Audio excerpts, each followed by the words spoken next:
what we can open here.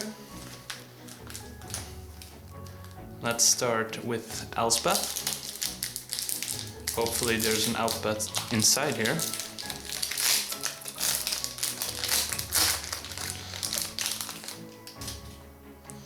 Alright, our first card is Fate Foretold. It's a blue card that basically cycles itself, and if your creature dies, you also get to draw a card. And I'm gonna sort all the cards by color at first. Next up we have a Battle-Wise Valor. It's a pretty good bump spell and it also scries, so it's another heroic enabler. Next is Commune with the Gods. It's, if you remember from Return to Ravnica block, it's Grizzly Salvage, but for enchantments and creatures instead of lands. A Fellhide Minotaur. In case we open up some Minotaur Lords, this could get in the deck. And here's another Minotaur, a more playable one. Borderland Minotaur is pretty decent.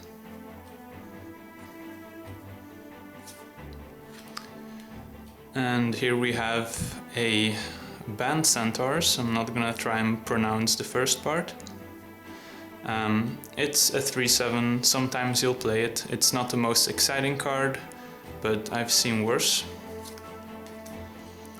Here's our first removal spell, a Viper's Kiss.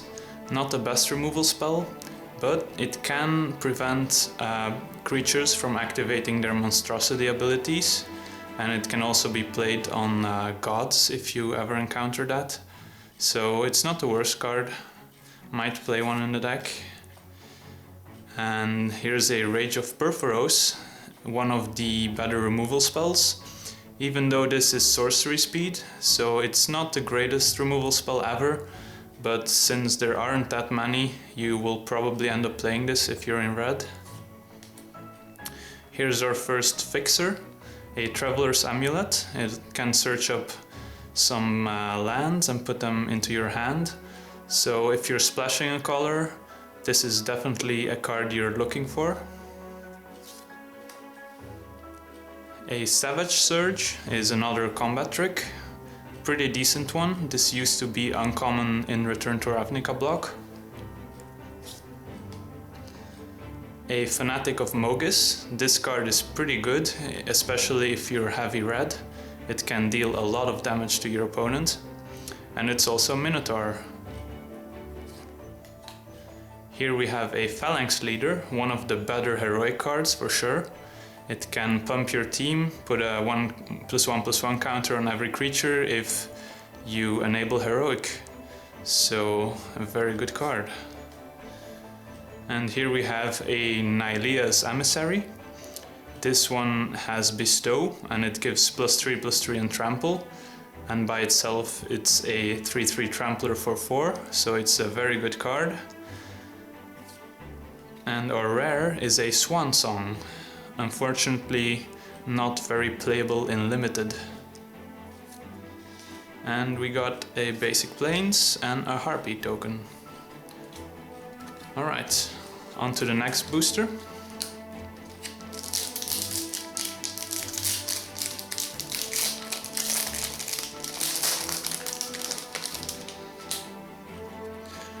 So, another Band Centaurs. A Lost in the Labyrinth, this one giving -3/-0 and scrying for 1. You'll sometimes play it. It's not the best card ever, because you don't get to draw a card off it, so it's not a fleeting distractions, but -3/-0 can be relevant, so could be played, and it could also enable heroic if you needed to. A Cavern Lampad, it's the black common bestow creature, giving +2/+2 and Intimidate. It's not the best of the Nymph cycle, but I'll definitely play it if I'm in black. Here we have a Crone Crusader, a 1/1 for 1 that has heroic and puts a 1/1 soldier into play. If you have a very aggressive red deck, then this could make the deck, but usually in sealed you don't want to play 1/1s for 1. A Cavalry Pegasus, that goes well into the human heroic deck, since it gives all the humans flying when you attack. So could be interesting. A Crackling Triton, especially good if you're in blue and red, since it can do 2 damage to target creature or player. And it's also just a 2/3 for 3, so even if you're not in red, you could still play this. A 2-headed Cerberus is next. A 1/2 double striker, especially dangerous in this set with all the bestow cards running around. So not a bad card. Then we have a Cetacean Griffin. A 3/2 flyer for 5 is pretty expensive, but if you're in green, then this can do 5 damage a turn if you have the mana available. So not a bad card if you're in white and green. And another removal spell in Farika's Cure, dealing 2 damage and gaining 2 life. It's not the most powerful removal spell, but I'll definitely play it if I'm in black. And a Wave Crash Triton is next. Also a heroic card, but not the most aggressive card. It's not a bad card though, so might be playing it. And this is an exciting card, a Sealock Monster, one of the few blue monstrosity creatures. It can't attack, but once you monstrosity it, it gets really big, and that's really good to have in blue. A Glare of Heresy can exile a white permanent. It's one of the cards in the hate cycle, so this hates on white cards. A Triton Fortune Hunter can draw you a card if you enable heroic, so if you have enough enablers, this is definitely a cool card to have in your deck. And our rare is a Psychic Intrusion, not the most exciting rare. You can read the text, but I'm not really looking to play this card. And a Mountain. Alright, so our rares haven't been wonderful so far, but we have some decent uncommons. Blue is looking pretty strong. Alright, in our next pack we open a Blue Tall Harpy, a 2/1 flyer that deals 1 damage when it enters into the battlefield, 1 damage to each opponent, and to yourself also. So having a flyer in black is nice, but it's not the greatest creature ever. A Last Breath. It's a removal spell in white, but it can only deal with small creatures. You might play this, but it's not, again, the best removal spell ever. Here we have a Fade into Antiquity. This can exile enchantments and artifacts.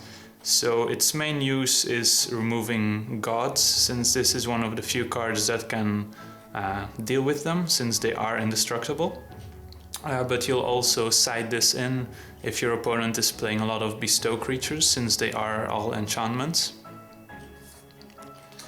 A Minotaur Skullcleaver, a pretty decent card. I was impressed by this card when I played it. It comes into play and then it's a 4/2 with haste, and then you still get a 2/2 after that, so it's pretty decent. And if you have a Minotaur tribal theme in your deck, then it gets even better.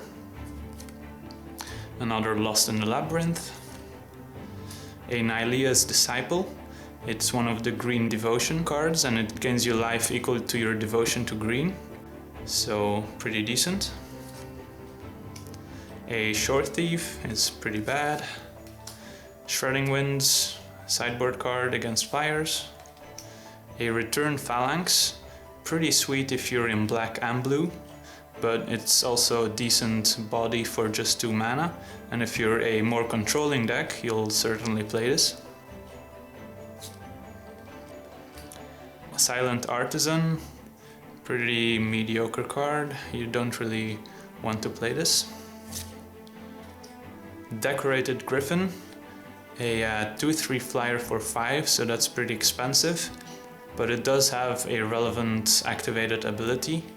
So if you have a lot of mana, you could activate this and prevent a lot of damage, but you're not really looking to play this card. Prowler's Helm, making your creatures not being able to be blocked except by walls, and there's only one wall in the set, which is Mnemonic Wall. So this basically makes your creatures unblockable. Pretty decent. Another Sealock monster. And our rare is an Arbor Colossus. This one is very good. One of the better limited cards. It's a 6/6 for 5 and it can get even bigger, and it has reach, and it kills a creature that has flying when it becomes monstrous. So this is a very good card. And a mountain, and another Harpy token. Alright, going into the 4th booster.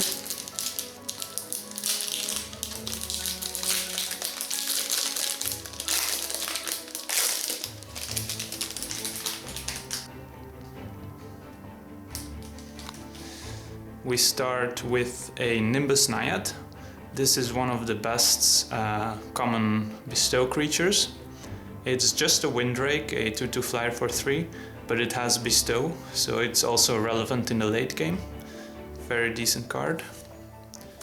A Lash of the Whip, one of the better common removal spells, doing -4/-4 on target creature for 5 mana, but it's an instant. Guardians of Meletis, a 0/6 defender for 3. If you're a controlling deck, this might make the deck. Portent of Betrayal. This is the act of treason of the set, making you also able to scry for 1. If you're aggressive, this is a card you want to open. Another Crackling Triton. Another Shredding Winds. A Prescient Chimera, being able to scry for 1 whenever you cast an instant or sorcery, and it's also just a 3/4 flyer for 5, which is already good, so a very playable card. Sip of Hemlock is next. It's I think the only hard removal spell at common, so if you're black you definitely want at least one of them in your deck, because it's able to deal with any creature, and it also deals 2 damage to your opponent, so that's also relevant. A Vulpine Goliath, or also known as the Giant Fox. A pretty decent card, a 6/5 Trampler for 6, so it's a nice curve topper. And another Phalanx Leader, so that's pretty sweet. And a Magma Jet. 2 damage might not seem like much, but it does add up, and Scry 2 is very nice in the early game and even in the late game, so a very exciting card if you're red. And a Battlewise Hoplite is next. It's multicolored, but it's worth it because it's a 2/2 for 2, but its heroic ability makes you scry for 1 and put a 1/1 counter on it. So if we end up in blue and white, a card to look forward to. And our rare is an Acroan Horse. It's an 0/4 defender, but your opponent gains control of it if you play it. But then you do get a 1/1 soldier token every turn. So if your plan is to kill your opponent with flyers, then this is a very good card to have. And wow, we opened a foil Temple of Deceit. So that's the black-blue Scryland. It comes into play tapped, but you get to scry for 1. So if you're in blue and black, you definitely want this in your deck. And if you're splashing one of the 2 colors, you might also want to play this. And a mountain. Alright, going into the 5th booster.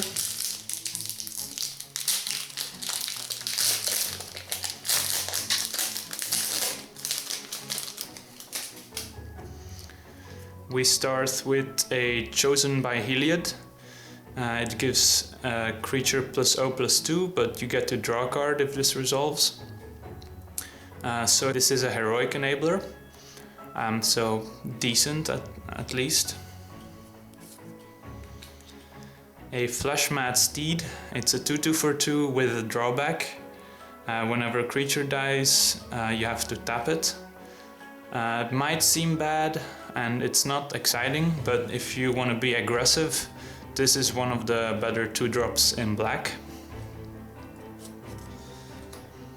Breaching Hippocamp, a 3/2 for 4 with flash, and when it enters the battlefield you get to untap a creature. It doesn't have flying, even though the picture might suggest so. You can get people with it, but it's not the most exciting card. A Fleet Feather Sandals gives creatures flying and haste. Not the most playable card, but if you have big creatures that have problems getting through, then this might be a solution for that. Aqueous Form gives a creature unblockable, and whenever it attacks you get to scry for 1. So it's another heroic enabler, and it combines well with creatures that have problems getting through. So goes well in the heroic deck, but you might also want to play this on your big creature. So a decent card. A Nylea's Presence. This is the mana fixer for green. When it enters the battlefield you get to draw a card. You put this on a basic land or just on the land, and it makes basically any color of mana when you tap that land. Read the Bones, one of the better commons in black. You scry 2, then you draw 2 cards and you lose 2 life. That's card advantage and card quality at once, so pretty good. Then a Voyaging Satyr, one of the better commons in green, because it allows you to accelerate and activate your monstrosity creatures even sooner. So a nice card to have. Also because there aren't that many good 2-drops in the format, so pretty good card. A Yoked Ox, an 0/4 for 1. I don't really know in which deck you would want to play this, maybe some sort of control deck, but usually white isn't very controlling. But it's a cool card nonetheless. Another Traveler's Amulet, so we have some fixing. Sea God's Revenge. This card is very good.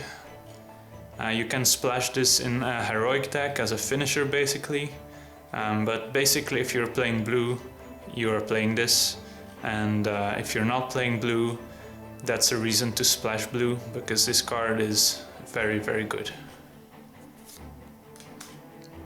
A Mogis Marauder gives creatures haste and intimidate equal to your devotion to black when this enters a battlefield. I don't know if there's some sort of black aggressive deck you would want this, but so far I haven't found a home for it yet. A Stoneshock Giant, the red uncommon monstrosity creature. It's a 5/4 for 5, so that's already pretty decent, but it also has monstrosity, and when it becomes monstrous, creatures without flying can't block, so that's a very good card for red. And another Acrone Horse as our rare. And a Swamp. Alright, going into the last booster.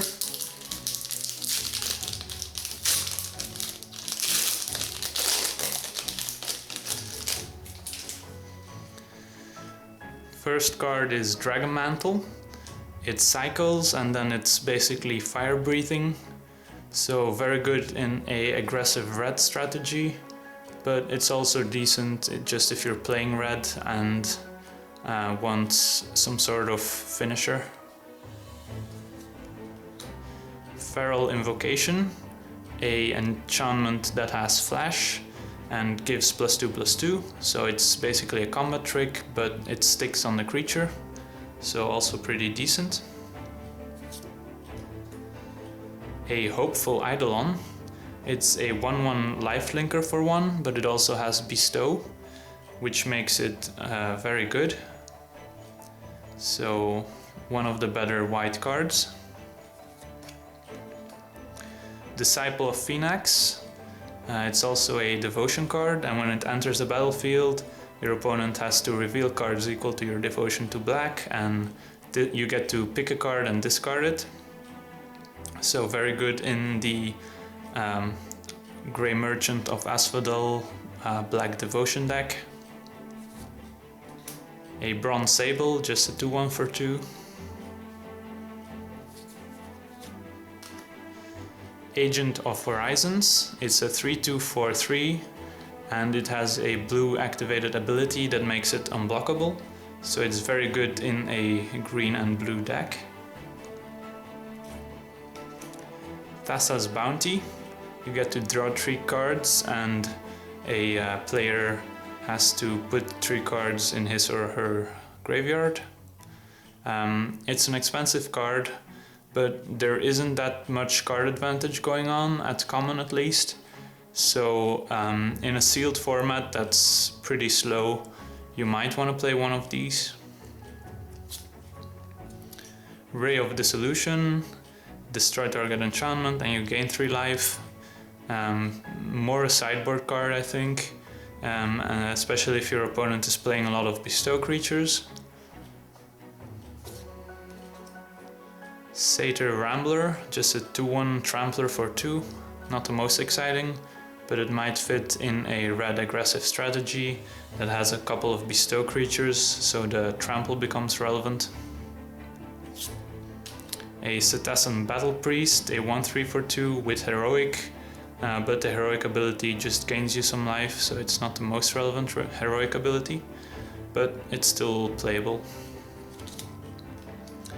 A Shipwreck Singer, another multicolored card, and it's a 1/2 flyer for 2, and it forces creatures to attack and can give attacking creatures -1/-1, so not a bad card. Ordeal of Thassa. It's the blue Ordeal, and whenever the enchanted creature attacks, you get to put a +1/+1 counter on it, and when it reaches 3 counters, you can sacrifice this enchantment and draw 2 cards. So it's definitely one of the better Ordeals, and it's also an heroic enabler, so not a bad card. And here's the red Ordeal, Ordeal of Theros. Basically the same effect, only you get to sacrifice this and deal 3 damage to target creature or player. And our rare is a Polis Crusher. This one is a 4/4 for 4 and also has Monstrosity, Trample and Protection from enchantments. So this guy basically hates enchantments. A very good card if you're in red and green, and it's also a reason to splash this card. And a Mountain. And a Soldier token. Alright, so now that we sorted all our cards, it's time to start building our deck. What I like to do here is grab every color and sort them by playable, unplayable, and cards you're excited to play in this color. So Ordeal of Theros is playable, Rambler I would rather not play, Dragon Mantle playable, Stone Shock Giant excited to play, Magma Jet excited to play, Portent playable, Minotaur playable, Cerberus playable, Crusader not really looking to play, Fanatic is exciting, Rage is also exciting I guess, and Minotaur playable. Alright, so let's look at our black cards. Disciple is playable, Marauder 2, Read the Bones exciting, Flashmat Steed not really looking to play, Sip of Hemlock rather exciting, same with Lash of the Whip, Returned Phalanx playable, Harpy playable, Cure playable, Cavern Lampad playable, Viper's Kiss playable, and Minotaur begrudgingly playable. Now it's time for green. Agent of Horizons playable, Invocation playable, Voyaging Satyr exciting, Presence playable, Goliath playable, Shredding Winds sideboard card, Colossus exciting, sideboard card, Disciple is playable, Fade into Antiquity, I mean I might main deck this, but it's more of a sideboard card. Centaurs playable, Emissary exciting, Savage Surge playable, and playable, I guess. And now white. Battle Priest is playable, Ray of Dissolution more of a sideboard card, Hopeful Eidolon is exciting, Yoked Ox not really looking to play, Chosen by Heliod playable, Phalanx Leader exciting, Decorated Griffin not really looking to play, same with Artisan, Last Breath playable, Glare of Heresy sideboard card, Cetus and Griffin playable if you're in green, Cavalry Pegasus playable, Phalanx Leader exciting, and Battle-Wise Valor playable. Now it's time for blue. Ordeal of Thassa playable, Thassa's Bounty playable, Sea God's Revenge exciting, Aqueous Forum playable, Breaching Hippocamp playable, Prescient Chimera playable, Crackling Triton playable, Nimbus Naiad exciting, Sealock Monster exciting, Shore Thief unplayable, Lost in the Labyrinth playable, this is exciting, this too, this is playable, this is also playable, playable, unplayable, and playable. Multicolor we have Polis Crusher, very exciting. We have Shipwreck Singer, also exciting, Battle-Wise Hoplite, exciting, and Psychic Intrusion, not really looking to play. And we also have a Temple of Deceit. Alright, so now that we have all our colors sorted, it's time to take a look at how many playable cards we have in each color, so we have a rough idea which colors are the deepest. So in red we have 4-ish exciting cards and 6 playable cards, so this color isn't very deep, but we might still be able to play it. In black we have 8 playable cards and 3 exciting cards, so black looks like we could play it. In green we have a lot more playable cards, even though some of them are borderline, and 3 exciting cards, so green looks like a good contender. In white we have few playable cards, some of them are pretty speculative, and we do have the double Phalanx Leader, but I don't think we'll be able to play white, so we might still splash a card, but I'm gonna put it aside for the moment. In blue we have a lot more playable cards and also a bunch of exciting cards, so blue is looking like it's definitely gonna be one of our colors. And then, judging from the multicolor cards, we have 2 cards that could be in a blue strategy, even though the Hoplite is probably not gonna make it because we discarded white. So we still have this Shipwreck Singer we have to look at, and this Temple of Deceit. So we could definitely splash some black removal spells if we're playing blue and not black. This Polis Crusher, if we end up as green or red as our second color besides blue, then we really want to splash this card if we can, because if we look at our artifacts. We have 2 Acroan horses and 2 Traveler's amulets, and I guess also this Prowler's helm. Let's put these here. So let's start by laying out blue by the curve and then adding some of the colors to see how they fit in with blue. Alright, so we can see that our curve is pretty full at 3 and 5, and we also have a good top end. So we're really looking to fill the 2-drop slot here and also the 4s. So black doesn't look bad. I think one of these 1-drops should go, and the 3-drops are a bit too many. But we have removal, we have good creatures, we have some evasion. So blue and black looks like a good option. Now let's take a look at some other options. So I was looking for more 2-drops, and red doesn't really have too many. It has some quality creatures, but I think there's just not enough cards here in red. So we might still splash, like, I don't know, Magma Jet, but I don't think we're gonna play red. So the only real cards that green is offering are Voyaging Satyr, Agent of Horizons, Nylea's Emissary and Arbor Colossus, and those cards aren't bad, but we would have to play some pretty mediocre cards. So I think I'm gonna go with the black and refine the deck a little. What happens if we wanna add red? We could add this Rage of Perforos, even though we already have some removal spells, but it's not a bad card. And we could also play this Magma Jet. So how many cards do we have now?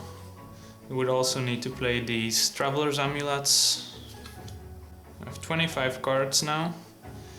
So if we want to add the 2 amulets as 1 land, we should still make 2 cuts. So right now we should have enough cards to be able to play 2 amulets for fixing and 17 lands. So let's take a look at our mana base. Let's count up the black. We have 1, 2, 3, 4, 5, 6, 7, 8, 9, 10, 11, 12 black mana symbols, but we need them in the mid to late game more than in the early game. Blue looks like we're playing more than black. 2, 3, 4, 5, 6, 7, 8, 9, 10, 11, 12, 13, 14. So we have slightly more blue, but we also need it earlier than the black cards. And red is just a light splash for the Triton, Magma Jet and Rage. So I think if we're playing 2 amulets, we can get away with playing 2 mountains. I think because of this Pharika's Cure, going 7 and 7 is good enough. So let's put all the cards together and let's count them up. So 1, 2, 3, 4, 5, 6, 7, 8, 9, 10, 11, 12, 13, 14, 15, 16, 17, 18, 19, 20, 21, 22, 23, 24, 25, 26, 27, 28, 29, 30, 31, 32, 33, 34, 35, 36, 37, 38, and 40. So we have 40 cards. We made our sealed deck. I think the weakest card in the deck right now is probably Fate Foretold. I could see replacing it with a Viper's Kiss maybe, or maybe even just an Acroan horse. But this is what I made out of it. I hope you enjoyed this video. If you would like to see more sealed deck videos, let me know in the comments. And as always, have a nice day.